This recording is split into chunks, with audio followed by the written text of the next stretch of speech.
As we approach the Euros, nations are releasing their provisional squads. Although this list might still be trimmed down further, some surprising exclusions from the current squad list have our jaws on the floor. The Three Lions have some of the best players in the world. The Premier League is teeming with some of the best English talents, which is usually a headache for Gareth Southgate, who must pick from an insane bunch for every tournament. England is spoiled for choice in every department, whether it's a starting squad or backup options. Unfortunately, not everyone will make it to the Euros. Southgate's provisional squad list proves our sentiments exactly. It's not just the little players that have been left out. Big names like Jordan Henderson and Marcus Rashford have also been excluded from the squad. But these exclusions are sensible, given the kind of seasons the midfielder and forward have had this year. Rashford endured a disastrous season for Manchester United. At the same time, Henderson seemed incapable of finding reprieve anywhere, whether in the Saudi Pro League with Al Ettifaq or the Eredivisie with Ajax, and there's far too much competition in both their positions to justify their inclusion. It'd be ridiculous to pick Rashford over Foden, who's been electric all season. Meanwhile, in midfield, the rise of talents like Kobbie Mainoo, who's now made the United midfield his place ahead of the likes of Eriksen, Casemiro, Amrabat and McTominay. Bringing in an aging, down-on-his-luck Henderson seems hardly sensible. However, just because a few players were justifiably left out doesn't mean some of the players Southgate excluded from his squad haven't raised eyebrows. The best of the bunch are. There seems to be an issue between Ben White and Southgate, otherwise it makes no sense why he continues to be ignored. The Gunners man is one of the most informed defenders in Europe this season, making the transition from centre-back to right-back without breaking a sweat.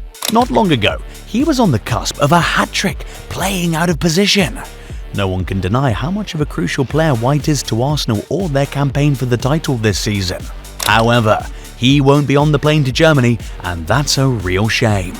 Eric Dyer may have started the season stuck in a Tottenham side that flattered to deceive, but since making the unbelievable move to Bayern Munich of all places, he's been rock solid. The defender came in and became a starter under Thomas Tuchel, ahead of Kim Min-jae and Dayot Upamecano. However, his great performances have done nothing to turn Southgate's head. In an interview with The Overlap in April, Dyer disclosed, "Since the World Cup, I wouldn't say that I've had any dip in form. I want to be part of the England setup, and I believe that I should be a part of it, that I'm that level of a player." Based on his performances for Bayern, maybe he isn't wrong.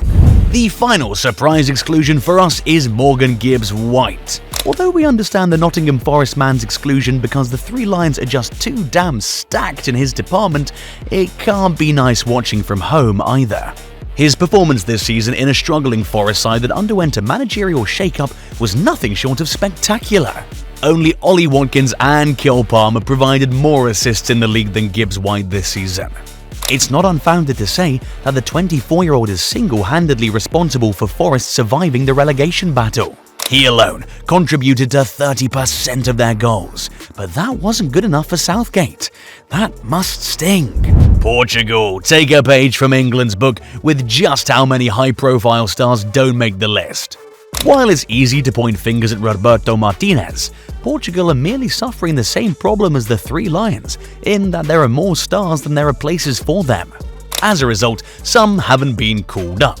Yet, the squad Martinez has put together in his provisional list has made Portugal one of the favourites to win the competition. They were recently winners, taking home the trophy in 2016, so that makes sense. That said though, here are some players who might be watching the Euros in Germany from the confines of their homes. João Mario, not the Benfica midfielder, but his namesake who plays right back for Porto. The only reason Mario isn't on this list is because he's unfortunately playing in a tightly contested position, with the likes of Nelson Semedo, João Cancelo and Diogo Dalot. While it can be argued that Semedo could be swapped out for Mario, since the Wolves player isn't benching Cancelo or Dalot, Semedo brings a wealth of experience as a backup option. That doesn't make Mario's exclusion any less debatable though, given that he's had an excellent season in the Portuguese league and was part of a defense that conceded only 27 league goals for the entire season. If it wasn't already clear, that's the best defensive record in the Portuguese league. Sporting CP were to the Portuguese league what Bayer Leverkusen were to the Bundesliga this season. They played exciting football under a young manager with fresh ideas and went all the way to win a league mostly dominated by Benfica and Porto. One of the forwards leading the line for this scary Sporting side was Paulinho. You'd think a prolific season, where he chipped in with 21 goals across all competitions, would have been enough to get the forward on the plane to Germany.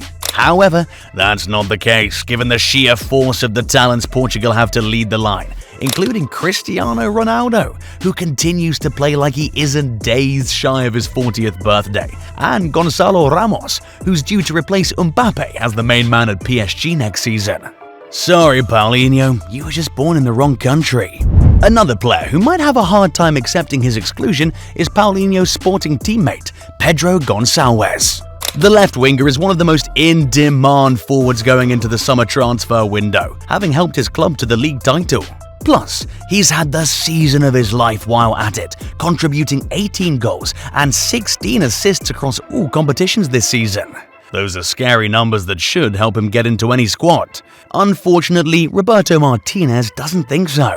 Like the previous two nations, the French national team has a problem of too many world-class talents for too little space. Naturally, this presents a headache for managers, in this case Didier Deschamps, who has to pick 26 of the best to execute his plans and win the trophy. Deschamps almost always has a great list that many can't argue with a lot of the time. But for the Euro 2024, he's raised some eyebrows about some of the players left behind, such as Jean-Claire Todibo, started life at Barcelona but struggled for minutes. After defecting to League One with French outfit Nice, Todibo has since revived his career and is stock in the transfer market.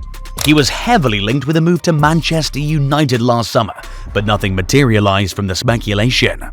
This season though, with Raphael Varane set to move on from United, Todibo is back on the radar. At only 24 years of age, he still has a lot to offer and a lengthy career ahead to become one of the best in the world. However, right now, he's having to compete for the same spot with the likes of William Saliba, Benjamin Pavard, Jules Koundé and Ibrahima Konate. Despite already having 2 caps under his belt, all these players have had great seasons too, and they may just slightly edge out the Nice man. However, what we cannot wrap our heads around is how Dayot Upamecano wormed his way into that list ahead of Todibo. For a minute, it felt like Matteo Guendouzi had fallen off the face of the earth after leaving the Emirates in 2021 for Marseille. However, he's since returned to mainstream awareness after moving to Lazio to play under Maurizio Sarri. The Arsenal golden boy has finally matured enough to shake off the poor reputation he acquired in North London and has started to live up to his potential as a crucial part of Lazio's midfield. Guendouzi's talent was never doubted, and Deschamps knows this, which is why the midfielder has 8 caps for Les Bleus. However, despite his age, talent and performances in one of Europe's top leagues, Deschamps has instead turned to the aging N'Golo Kanté, who now plies his trade in the Saudi Pro League. That couldn't have been an easy pill to swallow for the Lazio man. Perhaps the excluded player who will cause a lot of debate is Crystal Palace's Michael Olise. The winger might not play for the best team in the Premier League, but he certainly has talent, and that's clear as day for all to see. When Chelsea were still cutting checks for anything that moved and breathed, they tried signing Olise, but the deal fell through. That hasn't stopped clubs from circling. Following his performances this season, clubs aren't the only ones waiting to poach the youngster. He's never played at the international level, meaning England could very well still poach him. Yet neither the Three Lions nor Les Bleus have attempted to bring Olise along. Despite missing most of the season through injury, the 22-year-old returned to contribute 10 goals and 5 assists in 18 appearances for the Eagles. When he played, he was outstanding and a nightmare for defenders. It's outrageous that he's not on the plane to the Euros through England or France. We'll have to wait and see where his allegiance lies in the end. Germany went from one of the most dominant national teams in the world to a horrible run of form that belies the sheer amount of talent it has within its ranks. It was only 10 years ago that the country won the World Cup and slapped Brazil 7-1. However, their more recent form has been sketchy, and it looks like the team hasn't quite gelled or found a way to play together. For perspective, Germany's crashed and burned in the group stages of the last 2 World Cups, and failed to qualify past the first knockout rounds of the last Euros some 3 years ago. But all that looks to change this time as they go into the Euros under a new manager, Julian Nagelsmann. He's one of the most prolific and exciting talents amongst the current crop of new young managers. He's shown what he's capable of at RB Leipzig and then Bayern Munich, and is easily one of the most in-demand managers going into the new season.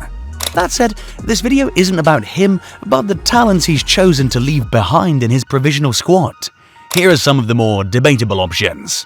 Dortmund may have had a poor season in the Bundesliga, but their European campaign has been nothing short of exhilarating. The club has made its way to the finals of the Champions League, and has done so in style. Mats Hummels was key in their European triumphs, particularly as he rolled back the years against PSG to deny the Parisians yet another attempt to avoid the local champions tag that is now attributed to them. He took home 2 Man of the Match awards in the semi against PSG, whilst contributing with a goal too. Given this might just be Hummels' final shot to play for Germany, this would sting. Serge Gnabry is one of those players who deserves to be in the team going into the Euros. However, the Bayern forward was ruled out for the rest of the season after picking up a hamstring injury during the match with Real Madrid. Since leaving the Premier League, Gnabry's been one of the best forwards in the Bundesliga. He's turned his career around and lived up to his potential, earning his place in the Bayern setup. His injury was most unfortunate, especially as there wasn't any specified time frame given for his return. It was too much of a risk to take him along, not just because he might not be fit in time to play, but also because it could hurt his performance in the new season if he's hurried back to action.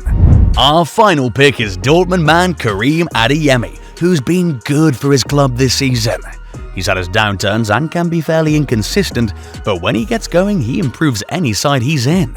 Adeyemi showed this in the game against PSG, making marauding runs with his blistering pace that unsettled the Parisians and helped Dortmund squash them on the path to the final.